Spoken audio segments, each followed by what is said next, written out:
Hello guys, आपका RSV global classes में स्वागत है। और मैं सत्येंद्र कुमार आपका इस YouTube channel RSV global classes में स्वागत करता हूं और आशा करता हूं कि आप सभी लोग अच्छे होंगे। और बात करें तो आज हम आपको समझाने वाले हैं जो क्लास 12th की बुक होती है, यानी कक्षा 12 में जो इंग्लिश की किताब होती है आपकी, ठीक है। और उस किताब में आपके हम पोइट्री सेशन में आज आपको समझाएंगे। जो चैप्टर का नाम है आंट जेनिफर्स टाइगर्स। ये लेसन का नाम है आंट जेनिफर्स टाइगर्स। और जिसके कवि कौन है, कवि की पोइट की बात करें तो इसके पोइट हैं आपके एड्रियन रिच, ठीक है। कौन है? एड्रियन रिच आपके पोइट हैं। तो आज हम आपको समझाएंगे कि इस लेसन की समरी, पहली बात हिंदी एक्सप्लेनेशन आपको समझाएंगे, इसकी हिंदी समरी समझाएंगे और उसके बाद में फिर हम आपको इसकी सेंट्रल आइडिया भी समझाएंगे आपको, ठीक है। तो बिना टाइम ज़्यादा लॉस ना करते हुए क्लास को स्टार्ट करते हैं। तो आ जाइए सभी लोग। देखो बात करें तो यहाँ पे हमने कुछ आपके सामने स्टेंजा लिखे हैं, ठीक है। ये फर्स्ट स्टेंजा, ये सेकंड और ये थर्ड स्टेंजा, इसके 3 आपके स्टेंजा हैं। एक्सट्रैक्ट की बात करें तो 3 एक्सट्रैक्ट इसके हैं और तीनों हम आपको समझाते हैं आपको, ठीक है। यह है क्या, लेसन का नाम क्या है? Aunt Jennifer's tigers. तो यहाँ पे हल्का सा लेसन के बारे में जान लेते हैं। जैसे लेसन का नाम दिया गया आपका आंट जेनिफर्स टाइगर्स। तो शायद इस जो हमने आपका लेसन का नाम लिखा, इसमें आपको ध्यान होगा यहाँ पे हमने एपोस्ट्रोफी बनाई है। और एपोस्ट्रोफी का मतलब क्या होता है ये हम आपको एक वीडियो में बता चुके हैं कि एपोस्ट्रोफी होता है, ठीक है। तो उसकी बात करें एपोस्ट्रोफी की, तो इसकी हिंदी की बात करें, ये पोजीशन दिखाता है। क्या दिखाता है? पोजीशन। पोजीशन आप लोग जानते हो, जिससे अधिकार, अधिकार क्या होता है? जिससे हमने कहा मेरा मार्कर है, ठीक है, तो हमने कह दिया सोहन का पेन या सोहन का मार्कर, ठीक है। तो सोहन का मार्कर, तो मार्कर किसका हुआ? सोहन का। तो इसके ऊपर पोजीशन किसका है? सोहन का है, ठीक है। तो इसी तरीके से क्या होता है, इसमें लिख दिया आंट जेनिफर्स टाइगर्स, मतलब आंट जेनिफर के चीते। चीते किसके हैं? आंट जेनिफर के। तो उन चीतों के ऊपर अधिकार किसका हुआ? आंट जेनिफर का। समझ गए? तो एपोस्ट्रोफी का मतलब होता है, इसकी हिंदी की बात करें तो का की के निकलती है, ठीक है। और उसके बाद में आंट जेनिफर के चीते हो जाएगा। और उसके कवि की बात करें, पोइट की, तो हो जाएंगे एड्रियन रिच, ठीक है। रिच ये कवि हैं, ठीक है। हाँ,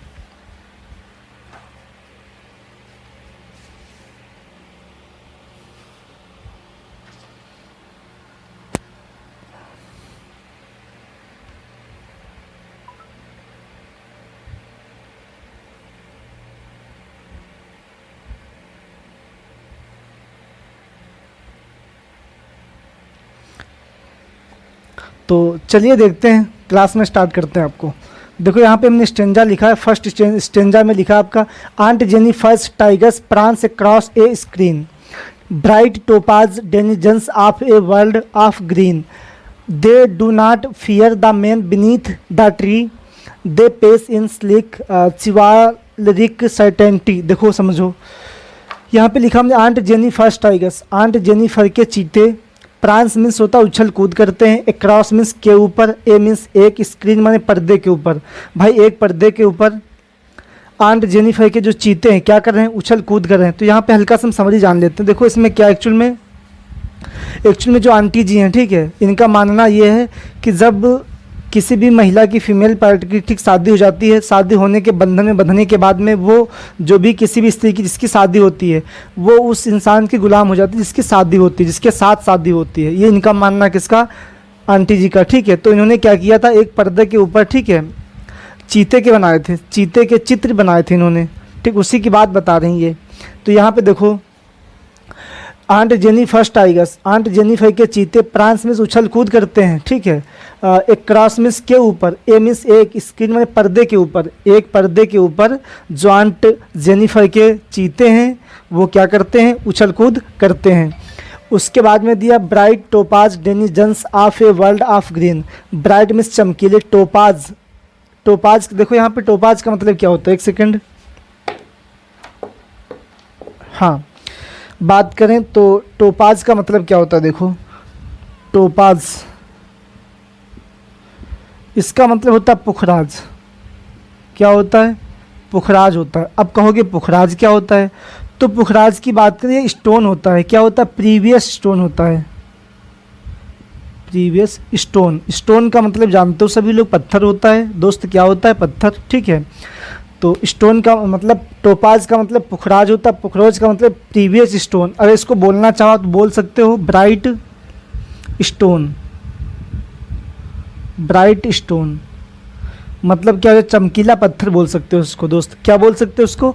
चमकीला पत्थर बोल सकते हो। आगे देखते हैं उसके बाद में। साथ ही बात करें, यहाँ पे दिया दे डू नॉट, हाँ इसको समझो। ब्राइट मीन्स चमकीले, टोपाज पुखराज। डेनिजेंस माने होता निवासी, इसका मतलब क्या होता? निवासी। डेनिजेंस मीन्स होता निवासी। ऑफ मीन्स के, ए मीन्स एक, वर्ल्ड मीन्स संसार, ऑफ मीन्स के, ग्रीन मीन्स हरे। जो चमकीले पुखराज हैं, जो चमकीले पुखराज वो कहाँ के निवासी हैं? वो हरे संसार के निवासी हैं। जो चमकीले पुखराज हैं, पुखराज क्या होता है? अभी हमने बताया था। एक क्या होता है आपका? ये पत्थर, स्टोन होता है। स्टोन मतलब ब्राइट स्टोन, चमकीला पत्थर होता है, ठीक है। हाँ, उसके बाद में बात करते हैं। फिर देखो क्या दिया है, they do not fear the man beneath the tree. They means वे, वे का मतलब जो चीते हैं, जो बाघ हैं। दे मीन्स वे बाघ, डू नॉट नहीं, फियर मीन्स डरते हैं, द मैन मीन्स आदमियों से, बीनीथ मीन्स जो नीचे हैं, द ट्री मीन्स पौधों के। जो उन पौधों के या पेड़ के नीचे जो आदमी हैं, उन आदमियों से ये जो चीते हैं डरते नहीं हैं। ये कौन बता रहा है? ये एड्रियन रिच जी बता रहे हैं, ठीक है। अब देखो यहाँ पे समझो, यहाँ पे MEN दिया गया आपका। हम आपको बताते हैं, एक चीज़ ध्यान रखना हमेशा। एक आपका होता है MAN, क्या होता है? MAN। एक होता है MEN, इसका मतलब भी आदमी होता है, ठीक, इसका मतलब भी आदमी होता है। लेकिन दोनों में यहाँ पे एक ही आदमी होता है, ठीक। यहाँ पे 1+ होते हैं, एक से अधिक होते हैं भाई। यहाँ पे एक आदमी होता है, यहाँ पे 1+ यानी एक से अधिक आदमी होते हैं। जहाँ पे एक से अधिक आदमी होंगे वहाँ पे क्या लिखेंगे? हम MEN लगाते हैं। अब कहोगे हम कि सर याद कैसे करेंगे इसको, ठीक है। तो हम आपको बताते हैं। देखो यहाँ पे ए मीन्स जो बीच में ए लगा, इसी का तो डिफरेंट है। यहाँ पे ए दिया, यहाँ पे ई दिया गया, यही तो डिफरेंट है ना। तो यहाँ पे जो ए दिया गया है, ए मीन्स सभी को पता क्या होता है? एक होता है। तो भाई जब एक की बात करेगा तो यहाँ पे आदमी एक होगा आपका, ठीक है। ए नहीं दिया, ई दिया गया है, तो ई मतलब, अब कहोगे ई का मतलब क्या होता है? भाई एक से अधिक के बाद में, एक के बाद में क्या होता है? बी आता, सी आता, डी आता, फिर ई आता है, तो एक से अधिक हुआ ना। तो यहाँ पे MEN, जब MEN हो जाएगा आपका तो एक से अधिक आदमी होंगे, यानी कि प्लूरल हो जाएगा आपका। और जब MAN आएगा तो वहाँ पे एक आदमी होगा, वहाँ पे सिंगुलर इसको माना जाएगा, ठीक, एक वचन का माना जाएगा। ये चीज़ समझ में आई आपके। तो यहाँ पे कह रहा है कि दे do not fear the man beneath the tree, मतलब ये हो जाएगा इसका कि वो जो चीते हैं वह जो पौधे के, जैसे मान लीजिए आपको हम बताते हैं एक तरीके से, एक सेकंड, तो आपको हम फिगर बना के बता दें पूरा। ये तो समझ चुके हो आप पूरा लेसन के बारे में, इतना पूरा हम आपको विद फिगर बता दें ताकि आप इसकी हिंदी ना भूलो। जैसे मान लीजिए यहाँ पे कोई पौधा है, ठीक है, ये कोई ट्री है आपका, ये क्या है? ट्री है, ठीक है।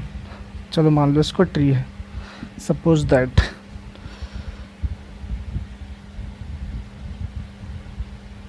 ये क्या है? आपका ट्री है, ठीक है। अब ये ट्री है, मान लीजिए इसके नीचे, इस ट्री के नीचे यहाँ पे कोई आदमी, मतलब मनुष्य मान लीजिए कोई, ठीक है,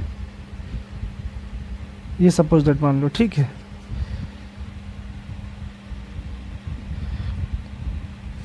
ये नीचे आदमी यहाँ पे एक से अधिक है कि नहीं? तो एक से, यहाँ मान लीजिए इसका नाम राम है, इसका श्याम नाम है। यहाँ पे इस पौधे के नीचे एक से अधिक आदमी हैं, ठीक है। तो इन पौधों से जो आदमी हैं, ठीक है, जो पौधे के नीचे आदमी, इन आदमियों से जो बाघ हैं डरते नहीं। तो वही चीज़ यहाँ पे दी गई है कि दे do not fear the man beneath the tree, जो पौधे के नीचे आदमी हैं, ठीक, उन आदमियों से वो बाघ जो चीते हैं डरते नहीं हैं।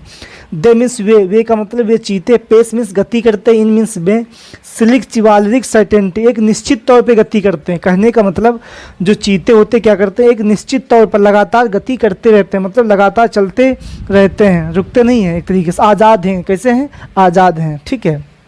अब देखो सेकेंड वाला देखते हैं। इसके बाद हमने दिखा है aunt Jennifer's fingers fluttering through her wool, find even the ivory needle hard to pull. देखो aunt Jennifer's fingers, aunt Jennifer की फिंगर्स मीन्स अंगुलियाँ, ठीक है। फ्लटरिंग मीन्स काँप रही हैं, थ्रो मीन्स में, हर ऊन के अंदर। जब भाई मतलब मान लीजिए बुनाई वो करती हैं ऊन के अंदर, ठीक है, ऊन बुन नहीं बुनाई कर रही हैं, चित्र बना रही हैं, तो जो उनकी अंगुलियाँ हैं क्या कर रही हैं, काँप रही हैं, काम नहीं कर रही सही से, उनकी उंगली काँपती हैं, कंपन कर रही हैं, वाइब्रेशन करती हैं। फाइंड मीन्स पाती है, इवन मीन्स यहाँ तक कि द आइवेरी। देखो इसका मतलब होता है जो आइवेरी आपका दिया है, इसका मतलब होता है आइवेरी का मतलब हाथी के दांत, हाथी के दांत।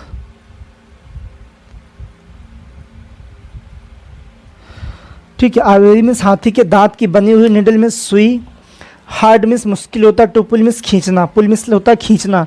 देखो ये पहली बात तो ये जो क्या नाम आंट जेनिफर ये क्या पाती हैं, जो इनके अंदर ऊन है, पहली बात। उसके बाद में क्या दिया है फिर, जो हाथी के दांत की बनी हुई सुई है, उस सुई को खींचने में बहुत मुश्किल जा रही है, मतलब हाथी के दांत की बनी हुई सुई को जो आंट जेनिफर हैं वो खींच नहीं पा रही हैं।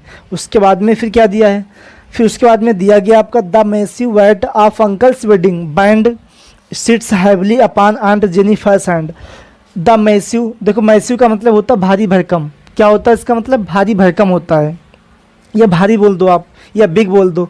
द मैसिव वेट, भारी भरकम, वेट मीन्स वजन, ऑफ मीन्स का, अंकल्स मीन्स अंकल की, वेडिंग मीन्स शादी का, बैंड मीन्स बंधे हुआ है, ठीक है। सिट्स माने बैठा हुआ, हैवली माने भारी तरीके से, अपान मीन्स के ऊपर, आंट मीन्स आंट के, जेनिफर्स हैंड मीन्स जेनिफर के हाथों में, आंट जेनिफर के हाथों में जो अंकल की शादी का जो वज़न है, भारी भरकम वज़न है, वो क्या है, उनके हाथों में बैठा हुआ है। अब यहाँ पे आपके मन में डाउट होगा कि मतलब अंकल की शादी का जो भार है, ठीक है, वो आंटी जी के हाथों में कैसे है। तो यहाँ पे मैं आपको एक चीज़ नोटिस करना चाहता हूँ। देखो भाई ये पोइट्री है दोस्त, ये क्या है, पोइट्री है, इसमें आपको दिमाग कुछ एक्स्ट्रा लगाना होगा। अब हम आपको बात करते हैं जो आपके लेसन है, तो इंडियन लेसन नहीं आपके एक तरीके से, ठीक, ये फॉरेन लेसन है, विदेशी लेसन है। तो आपने देखा होगा जो विदेश में एक शादी होती है, ठीक है, मैरिज या शादी होगी, तो उसमें क्या होता है, उनको माला वगैरह कुछ नहीं पहनाया जाता, वहाँ पे चलता सीधी सी बात रिंग, क्या पहनाई जाती है वहाँ पे, रिंग, अंगूठी पहनाई जाती है, वहाँ पे जो रीति रिवाज होता है, ठीक है। तो इसी तरीके से क्या होगा, अब पहली बात आपको नोटिस करना, जो अंगूठी पहनाई जाएगी वो कहाँ पहनाई जाएगी, अंगुलियों में। अंगुली कहाँ होती है, हाथ में। इसीलिए बता रहा कि जो आंटी, जो अंकल जी ने अंगुली में अंगूठी पहनाई थी, किसको पहनाई थी, आंटी जी को, आंट जेनिफर को, तो उनकी अंगुलियों में क्या है, अंगूठी है। इसीलिए वो कह रहे हैं कि उनका जो भारी भरकम वजन है, अंकल का वजन नहीं एक्चुअल में है, जो उनकी जो अंगूठी का मतलब है, अंगूठी जो है वो अभी भी पहने हुए हैं, ठीक है, वही उनका भार है, वजन बता रही जा रही है, ठीक है। फिर समझो इसको कि the massive weight of uncle's wedding, मतलब अंकल की शादी का भारी भरकम जो वजन है, sits heavily upon aunt Jennifer's hand, aunt Jennifer के हाथों में बंधा हुआ है या फिर बैठा हुआ है, ठीक है। अब देखो लास्ट में इसके बाद ये तो इनका हो गया, यानी एक तरीके से ये दर्शाना ये चाहते हैं कि जब किसी भी महिला की, किसी भी स्त्री की जब शादी हो जाती है वो बंधन में बंध जाती है, उसके बाद में उसको फ्री आज़ादी, फुल आज़ादी नहीं मिल पाती है, ठीक है, ये इनका मानना आंट जी का। अब देखो उसके बाद में दिया आपका तीसरा वाला एंड लास्ट स्टेंजा कि when aunt is dead her terrified hands will lie still ringed with ordeals she was mastered by. देखो वेन मिस जब, अब इनका मानना क्या है, ये कहती है कि वेन मिस जब आंट मिस आंट की इज़ डेड, जब मौत हो जाएगी, इन्होंने कहा कि जब मेरी मौत हो जाएगी। कभी कहता है आपका जो एड्रियन रिच है ये बोलते हैं कि जब आंट जेनिफर की मौत हो जाएगी तो हर मिस उनका टेरिफाइड मिस डरावना या आतंकित, हैंड्स मिस हाथ, विल लाई, लाई मिस होता लेटना। इन्होंने बताया कि जब आंट जेनिफर की मौत हो जाएगी तो उसके बाद में क्या होगा, जो उनका हाथ है वो क्या होगा, वो भी आप वो लेटा होगा, और लेटा होगा उसके बाद में क्या होता होगा, स्टिल मीन्स अभी भी, रिंग्ड मीन्स अंगूठी होगी, विद माने साथ, आरडीएस मीन्स आदेश दे रही होगी, किसी मीन्स वह, वाज माने थी, मास्टर्ड बाय मीन्स गुलाम थी। अब उनका मानना है जो एड्रियन रिच हैं, कवि जो आपके हैं, ये कहते हैं कि जब आंट जी की मौत हो जाएगी, आंट जेनिफर की मौत हो जाएगी, ठीक है, मौत होने के बाद में जो उनका हाथ लेटा होगा और उस हाथ में जो अंगूठी होगी, और वो अंगूठी आदेश, मानो ये आदेश निकाल रही होगी कि अभी भी आप क्या हो, उनकी पत्नी हो, वाइफ हो, मिसेज हो, अभी भी उनकी तुम गुलाम हो, अभी भी आपके ऊपर क्या है, भारी भरकम वजन है, ठीक है, ये इनका मानना है। अब उसके बाद में क्या दिया फिर, द टाइगर्स, लेकिन जो चीते हैं इन द पैनल, पर्दे के ऊपर, दैट जो कि सी मेड, उन्होंने बनाया, किसने? आंटी जी ने, जेनिफर ने बनाए। चीते किसने बनाए थे? जेनिफर ने। फिर समझो इसको, द टाइगर्स, जो चीते इन द पैनल, पर्दे के ऊपर हैं, दैट सीमेंट, जो आंट जी ने बनाए हैं, विल गो, जाएंगे, ऑन प्रांसिंग मिस, उछल कूद करते हुए, प्राउड मिस, गर्व महसूस करेंगे, एंड मिस, और अनफ्रेड मिस, बिना डरे हुए। कहने का मतलब, अब यहाँ पे कवि कहता है कि जो आंट जी ने चीते पर्दे के ऊपर बनाए, वो चीते कैसे हैं? वो चले जाएंगे उछल कूद करते हुए आज़ादी के तरीके से, ठीक है, चले जाएंगे, बिल्कुल उछल कूद करेंगे, आगे जाएंगे, गति करेंगे, भागेंगे, चलेंगे बिना डरे हुए। लेकिन ये क्या है? एक बंधन में बंधी हुई हैं, आगे नहीं चल सकती जब तक कोई आदेश इनको नहीं मिलेगा। तो ये चीज़ होती है, ठीक है। तो इनका मानना ये है कि आंटी जी का, जेनिफर जी का, कि किसी भी स्त्री की शादी होने के बाद में वो क्या होती है? बंधन में बंध जाती है, उसके ऊपर जिम्मेदारियां आ जाती है, रिस्पॉन्सिबिलिटी आ जाती हैं, ठीक है। तो एक तरीके से वो आज़ाद नहीं हो पाती, जो उसका आज़ादी का जीवन है, जो उसको फ्रीडम मिलनी चाहिए, वो नहीं मिल पाती है, इनका मानना है, ठीक है। तो ये तो रही आपकी समरी, समझ गए हो? ये तो आपकी समरी थी जो कि हमने आपको समझा दी है। अब इसके बाद में हम आपको इसके कुछ क्वेश्चन कराते हैं, ठीक है। आ जाइए देखते हैं इसके बाद में क्वेश्चन कैसे कराते हैं आपको।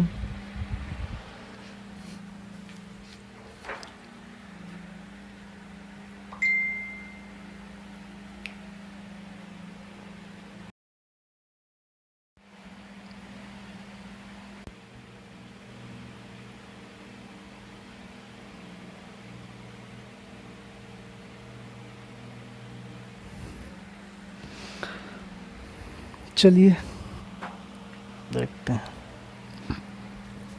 चलो इसके बाद में देखते हैं। अब देखो इसके हमने जो स्टेंजा 1 जो आपका दिया गया था, उसके हमने क्वेश्चन यहाँ पे आपके सामने लिखे हैं कुछ, ठीक है।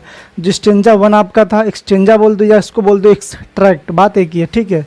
चाहे बोल दो आपको इसको एक्सट्रैक्ट। तो जो आपका स्टेंजा 1 है, इसके हमने आपके सामने क्वेश्चन और एंड आंसर लिखे हैं इसके, ठीक है। तो ये समझते हैं, इन क्वेश्चन और आंसर को समझते अच्छे तरीके से हम लोग। बात करें तो हमने यहाँ पे दोस्त पहला क्वेश्चन लिखा है, who prance where and why, मतलब उछल कूद, हु मीन्स कौन, प्रांस मीन्स उछल कूद करता है, वेयर मीन्स कहाँ करता है, एंड मीन्स और, वाई मीन्स क्यों। मतलब जो उछल कूद पर्दे के ऊपर उछल कूद करता है, कौन करता है, क्यों करता है, क्या रीज़न होता है उसको। देखो तो हमने यहाँ पे लिखा है आंसर में, आंट जेनिफर टाइगर्स, जो आंट जेनिफर के चीते हैं, प्रांस मीन्स वही उछल कूद करते हैं, एंड मीन्स और, move across a skin or panel, वो क्या करते हैं? एक पर्दे या स्किन के ऊपर मूव करते हैं, इधर उधर जाते होते हैं, ठीक है। ये आपका हो गया फर्स्ट वाला आंसर। अब सेकंड यानी कि दूसरा क्वेश्चन नंबर 2 आपका है, where do these tigers live, मतलब वेयर मीन्स कहाँ, do means those means they, tigers means चीते, लिव मीन्स निवास करते हैं। वे चीते कहाँ रहते हैं, कहाँ पे निवास करते हैं, कैसे क्या रहते हैं। देखो आंसर में हमने क्या लिखा है, they are free in habitat of green forest, they means वे चीते आर फ्री, आज़ाद हैं, इनहेबिटिंग, निवासी हैं, ऑफ ए ग्रीन फॉरेस्ट, एक हरित जंगल के। जो चीते होते हैं एक हरे जंगल में निवास करते हैं, यानी कि जंगल में, फॉरेस्ट में निवास करते हैं, ठीक है। बहुत आज़ादी के साथ में, आज़ाद के साथ में निवास करते हैं, आज़ाद रहते हैं। क्वेश्चन नंबर 3 आपका दिया, what specialities of those tigers are mentioned in this stanza, मतलब स्पेशलिटीज़ मतलब होता है विशेषता, क्या क्या विशेषता है उन चीतों में, उसको आपको मेंशन करके लिखना है, ठीक है, बताना है उसके बारे में स्टेंजा में। तो हमने लिखा है, क्या मेंशन किया, tigers are fearless and majestic, जो चीते हैं, ठीक है, those tigers are fearless and majestic, वो कैसे हैं? फियरलेस हैं मतलब बिना डरे रहते हैं, आज़ाद रहते हैं, मजेस्टिक बिना डरे हुए और आज़ाद रहते हैं वे चीते, ठीक है। 3 क्वेश्चन ये। क्वेश्चन नंबर 4 हमने लिखा है कि what is the title of the poem, what is the title of the poem from which the above, ठीक है, extract has been taken, who is the composer of the poem. तो ये हमने लिखा, ठीक है।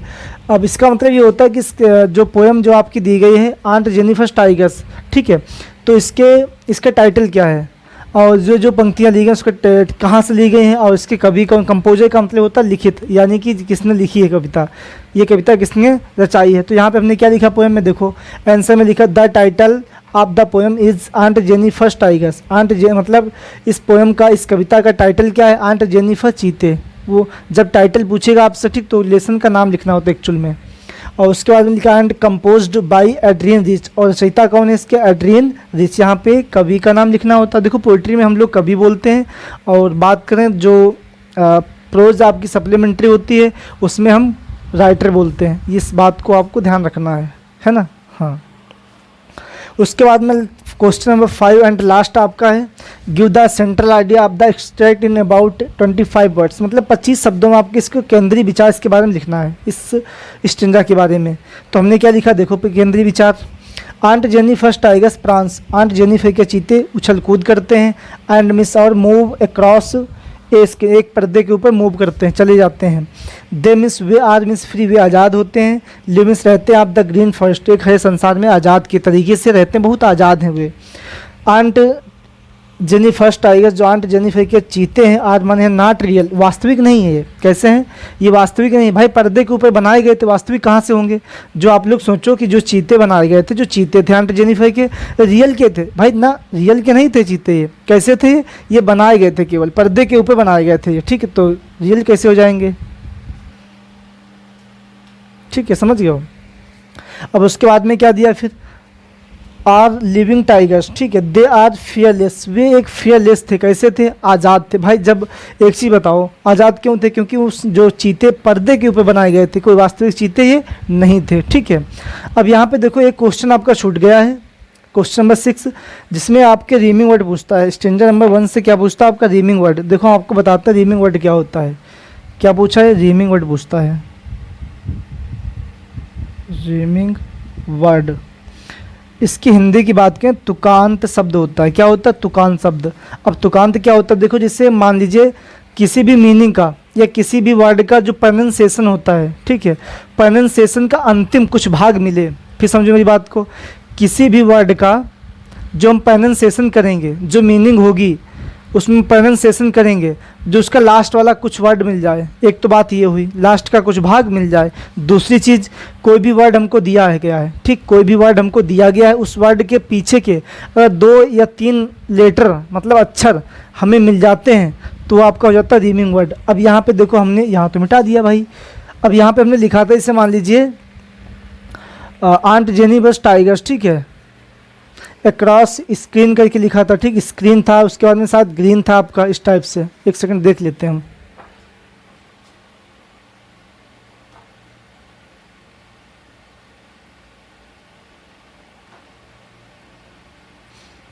देखो हमने लिखा था aunt Jennifer tigers prance a screen across a screen, ठीक है। तो क्या लिखा था, जिससे हो जाएगा उसका, तो उसमें से स्क्रीन लिखा था हमने, ठीक, स्क्रीन हो गया आपका स्क्रीन, दूसरा आपका ग्रीन। अब देखो इसका हम प्रोनाउंसिएशन करेंगे, स्क्रीन ग्रीन, प्रोनाउंसिएशन करेंगे तो हो जाएगा आपका स्क्रीन ग्रीन।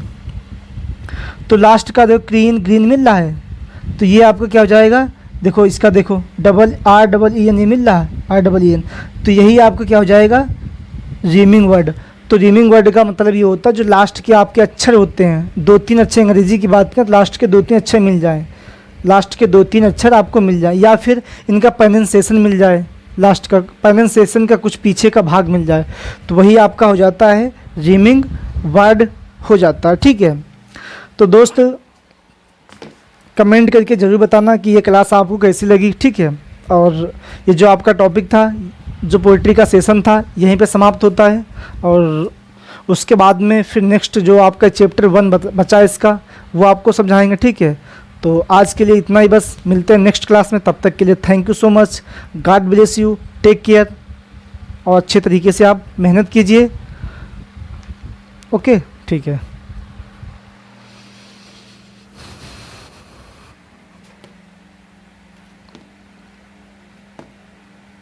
टाइम भी 11 बज गया।